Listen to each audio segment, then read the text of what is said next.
Hi, I'm Valerie Parente, and I wanted to do a little poetry analysis, looking at some of my past works and talking about it.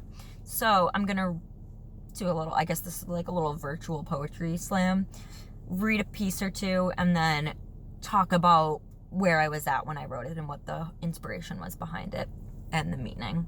So I'm going to pick random pieces from the artist, the Muse. So right now, this is all spur of the moment.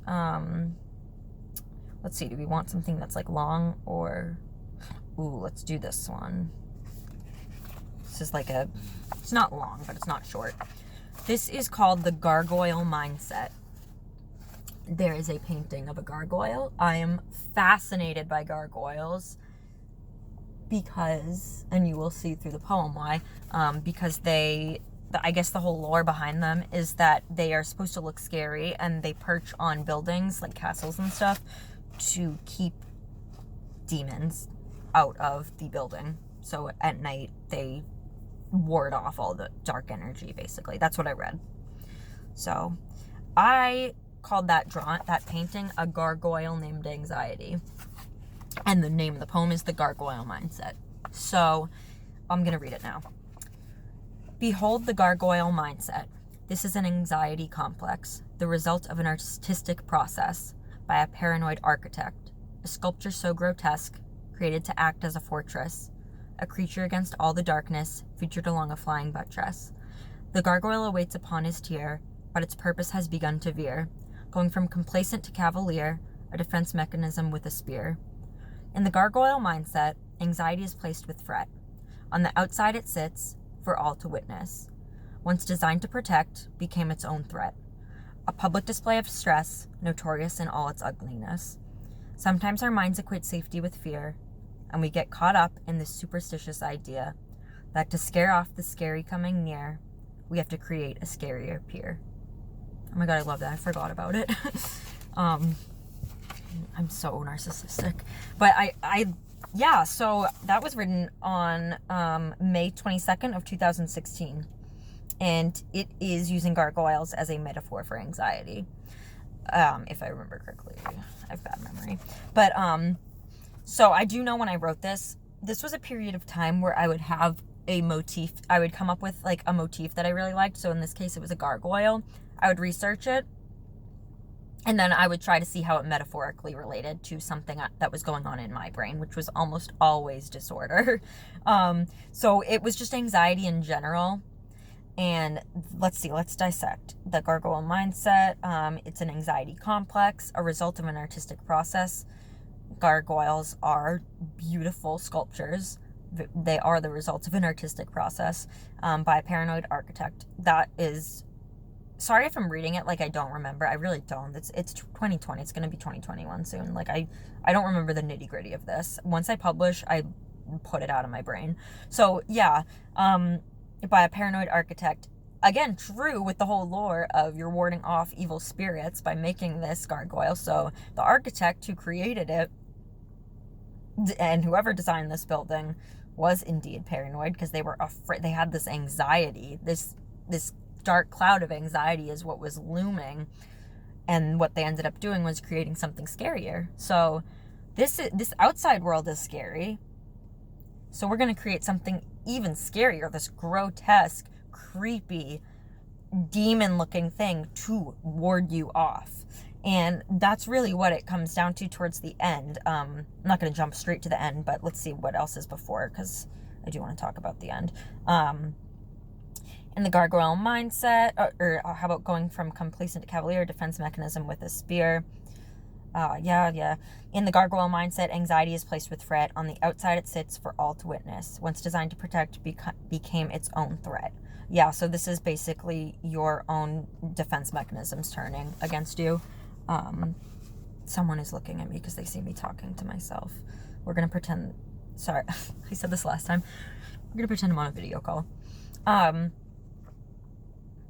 The gargoyle is for all to witness, and it is supposed to be something that people see and get scared of, because that's the whole point. It's supposed to scare off evil spirits. I guess I already said that. But the whole idea of it being designed to protect and then becoming its own threat That's a pretty cool rhyme. That and a public display of stress, notorious in all its ugliness. It is showing the person inside this building is paranoid and afraid and stressed out. And we are going to, through the artistic lens, we're going to make that known by perching this scary ass thing on the side of our castle. So when you walk around, I guess, with a badge of, I have anxiety and I just want you to know so that I can, you can avoid triggering me with like what, X, Y, and Z. You're trying to protect yourself when you talk to someone like that and tell them and disclaim what you go through. But it does become a public, display and notorious when that becomes your identity and what people know you as. Oh, she's just the OCD girl. Oh, she's the girl who's scared of, I don't know, what's something that you can identify with as a fear. You can avoid like planes or something. Even a mental illness like alcoholism. You just claim like, listen, like I'm sober. I was an alcoholic and I want you to know that up front. But then when it becomes like, I'm the alcoholic, I just need everyone to know when we walk into this bar, like I'm not drinking, blah, blah, blah, blah, blah. You become this public display of stress, which I think is what the gargoyle does a really good job paralleling and why it's such a good metaphor for anxiety, mental disorder, stress. It's literally, it's such a perfect analogy because it is this physical thing that is scary and designed artistically, like very thoughtfully designed to ward off those fears, that alcohol, that those things that you can't approach because of your mental state, and how it gets wrapped up in itself and it can become like, oh, this is actually taking over my identity, and now everyone sees this ugliness because of how, what's the word I'm looking for? You can see that I'm having a hard time thinking. This is new for me. We're reading and analyzing poetry from 4 or 5 years ago. But then, like I said, we did talk about this. I did mention this earlier, but it does end with sometimes our minds equate safety with fear. Very true. That's just a fact. And we get caught up in this superstitious idea. Gargoyles are superstitious, so that was a good, reference. That to scare off the scary coming near, we have to create a scarier peer. Thus the gargoyle. So you, and it might not just be mental illness, but a lot of people do feel afraid of something and they do try to outscare it. Fear of intimacy, I guess, is a good example of that. Growing up and still, I've definitely dealt with that. And when you see that someone is interested in you in that way and you're so petrified of that at your core, sometimes you subconsciously and you don't even notice, you purposely scare off people who are interested in you. And I necessarily don't do it on purpose, but I've recognized it as I get older that I'm not very nice when people are interested in me, which is that's a whole issue in itself. But that's another thing. I'm just throwing that out there. That's another example. What is that? Oh, it's just the leaves. Okay. That was weird. The shadows and stuff right there were creeping me out. All right, random.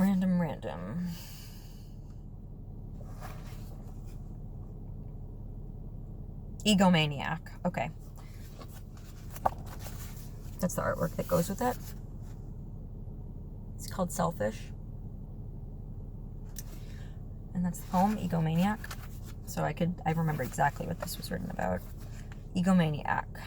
I'm torn apart by this tragedy, but in the eyes of a sane person, this has nothing to do with me. So I feel ashamed and I try to stuff the pain down because the last thing a tragedy needs is a selfish person like me.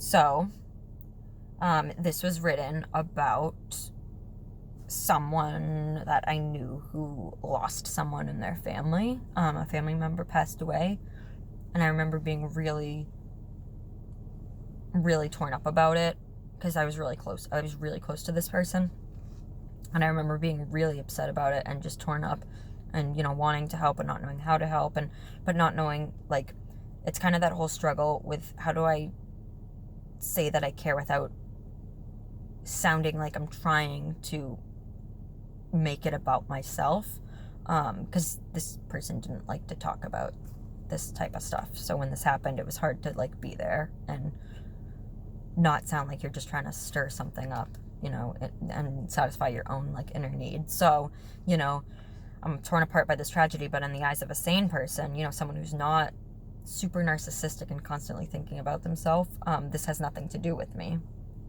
True. So I feel ashamed and I try to stuff the pain down, because the last thing a tragedy needs is a selfish person like me. Yeah, I mean, I still feel that way when something bad happens. I have to consciously, because I am so wrapped up in my own head because of multiple things going on in there, OCD and obsessions and stuff. I'm so wrapped up in my own head, I do have to consciously tell myself not to make things about me, which is so pathetic that I even need to do that. But like, it is what it is. That's just the truth of it. So Egomaniac is about dealing with, there's this horrible thing that happened to someone I love and care about, and I don't know how to express caring without sounding like I'm trying to force myself into the situation and talk about it when you don't want to talk about it. So the solution to that was not talking about it, being like, hey, I'm there for you, and that would be the extent of it, and writing that instead. So again, like, this is just an example of writing being therapy for me, and I'm expressing myself in ways that I think some people might be like, that's so annoying of her to, like, I don't know, I feel like I seem annoying in some of these things. Like this poem, I seem annoying, like an annoying person, because even just worrying if I'm making it about me is making it about me. But this was writing that I did to deal with those thoughts instead of going out and making it about me. So like, this was the coping mechanism. So you're gonna see the ugly side, beauty and darkness. You're gonna see the reality of, like, that struggle, that ugliness. Let's do one more. Oops, someone just arrived. I'm at a park. Can you drink this? That one's too romantic. I don't want that one. This is a prose piece that's not a poem. I'm going to read this because I'm kind of intrigued by it, because this still happens to me. It's called Dreams of Floating. It is literally about that, where I have dreams of floating. This was happening a lot at the time that I wrote this. I keep having dreams where I will myself into levitating. Over and over in the dreamscape, when I am in the company of other people, I have a sudden moment of invigorating clarity where I remember my unique talent to lift myself off the ground and fluidly skate through the air. So true. I'm remembering these dreams. It's literally a moment of being like, that's not the whole thing, by the way, I'm just interrupting it, but it's literally a moment of remembering, which is the weird aspect of the dream, because it's not just, oh, I can float and this is cool, this is fun to do while I'm dreaming. It's like I'm with people and I have a moment where it's like oh yeah, I can do that, I should show them. It's just a weird aspect of the dream that's always there. Like, it definitely means something that it is introduced in a, I remember I have this talent kind of way. That must mean something. Okay, I'll stop interrupting. The idea to levitate always comes to the forefront of my mind in the same way, as a recollection. I remember that I can float. I feel somewhat silly through my excitement for ever having forgotten that I can float. And I, without any mental debilitation or noise, go on to impress the friends and family around me with this ability by simply willing myself into levitation. I carefully describe my choice to float as I will myself into doing, because there is an innate feeling in the core of my unrestricted being that I very easily can tap into as I will myself off the floor. I concentrate on the energy that my soul is made up of. I focus on distributing that energy in alternate arrangements that I cannot define, and without any difficulty, I voluntarily lift myself into the air.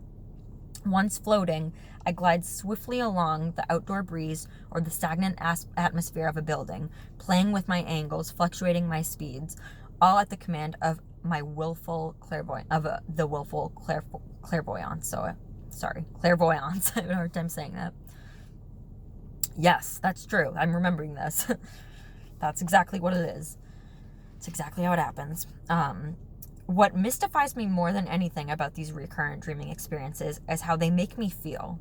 These deeply thrilling dreams do not feel like your typical flying dream escapades where you soar across the sky like a bird, looking down on roof after roof.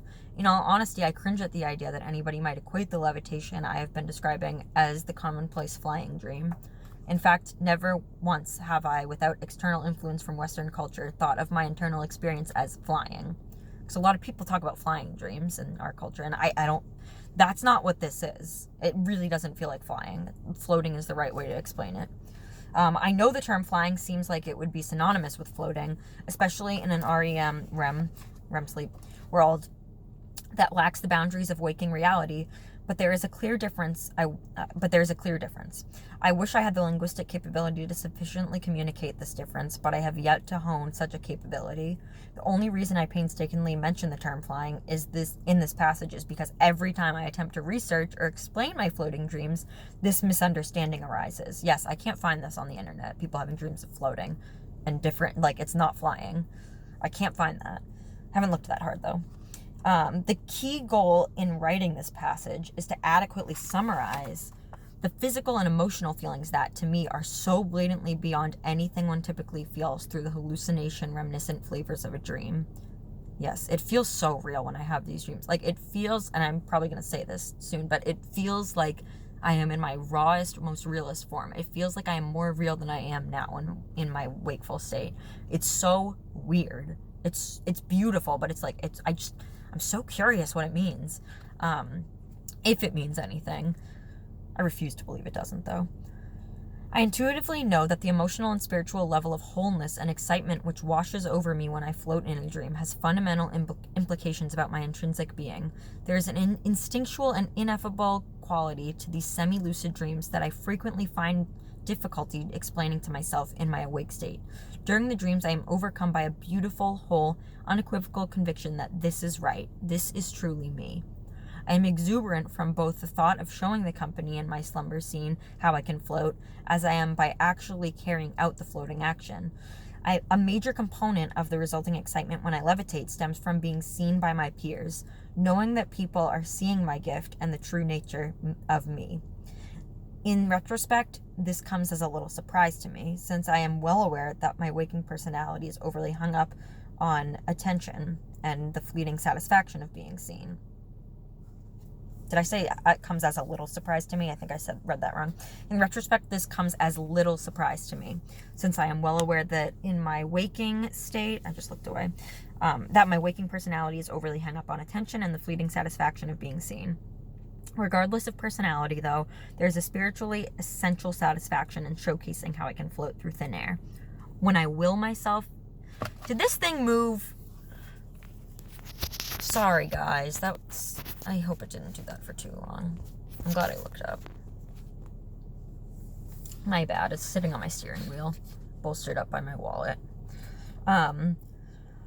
When I will myself into levitation, it feels quenching and fulfilling, like hydration after thirst. This dream tendency also feels so wonderfully natural that I often wake to feel a strange mix of happiness left over from the thrilling activity, but also disappointment that I can no longer access the ability that made me feel so complete, so me.